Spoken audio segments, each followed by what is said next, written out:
असं ना आता आमच्याबरोबर रोज होते.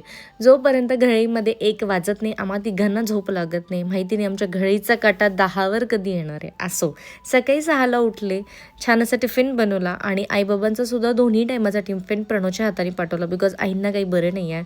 आणि प्रणव गेल्यानंतर जियानाने सगळं घर डोक्यावर घेतलं होतं.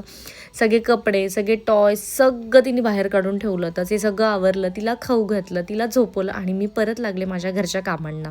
इथे मी मेथीचे ठेपले बनवते आणि हे 10 ते 15 दिवस अगदी फ्रेश राहतात. तर ह्याची रेसिपी जर तुम्हाला हवी असेल तर नक्की मला कमेंट सेक्शनमध्ये कमेंट करा. मी डिटेलमध्ये याचा व्हिडिओ तुमच्याबरोबर शेअर करेल.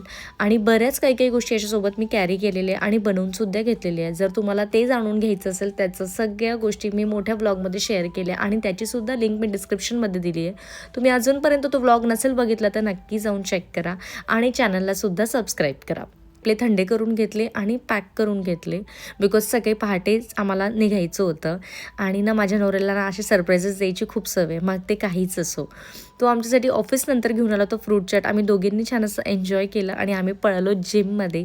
मस्त असं हेवी वर्कआउट केलं आणि घरी परत येऊन मी जियानासाठी बनवला केक. हे का हे मी मोठ्या व्लॉगमध्ये शेअर केलं आहे. चला मग भेटूया नेक्स्ट व्लॉगमध्ये. बाय.